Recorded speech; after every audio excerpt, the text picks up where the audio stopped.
Throughout the few years I've been making videos, it's been very clear that my personal interest is to provide information and advice on all things fitness, how to lose weight, gain muscle, and so on, through the basis of scientific evidence. However, many of you have made it abundantly clear that you do not necessarily agree with all my conclusions. Sometimes it's because you don't agree with my personal interpretation of the literature, or that yourself have found scientific evidence stating otherwise. But by far the most common issue is that you might not believe the research because it does not align with your own personal experiences.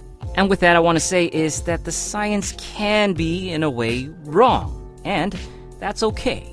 Now, I'm not saying science is wrong in terms of intentionally providing misinformation or deceitfully tweaking certain results. However, there are certainly questionable cases where study authors or funders have a clear financial interest that benefit from manipulating results for a certain product. But that's a topic for another day. As far as independent, peer-reviewed research, we can often rely on these findings to come from an objective standpoint. But that doesn't mean that we can rely on the findings to be applied universally.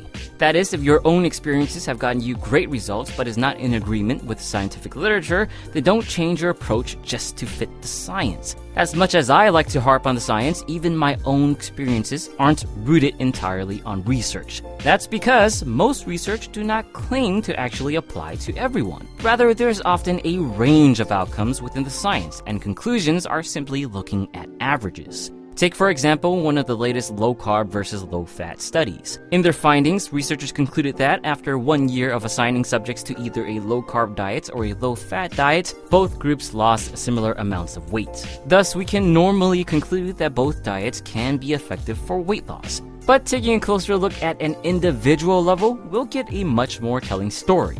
These graphs here, courtesy of the fine folks at examine.com, details the weight change of every single subject within the 12-month study. As you can see, there were extremely varying results in both groups. Some lost significant amounts of weight with low-carb or low-fat diets, but some, to the contrary, actually gained significant weight. So can we actually say unequivocally that both diets are just as effective for you?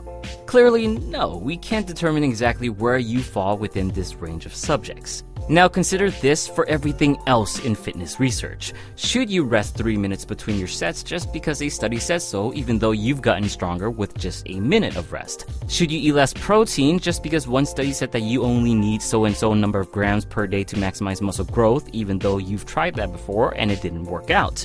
These are the type of questions you need to ask yourself.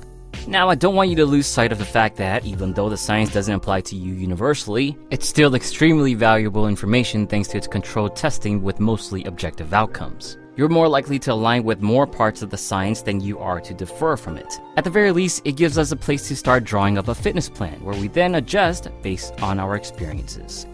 That being said, I want to emphasize one last relevant point. Just because something specifically works for you, it doesn't mean that it will work for everyone. And yes, this is a response to all the fine folks in the comments and elsewhere trying to tell others what to do just because something personally worked for them. If the science itself can't cover everyone, then how can one person's anecdote possibly be any better? To close, again, it's okay if the science doesn't always work out for you. It was never really intended to. It doesn't mean the science is lying to you, nor does it mean your experiences didn't count. Both can exist at the same time just fine. I hope you can all join me in giving a big thank you to all the amazing researchers and scientists for all the hard work they've done, both in the fitness realm and everywhere else, even if we can't apply their results to ourselves all the time. Please let me know what you think about the science in fitness and your experiences with it.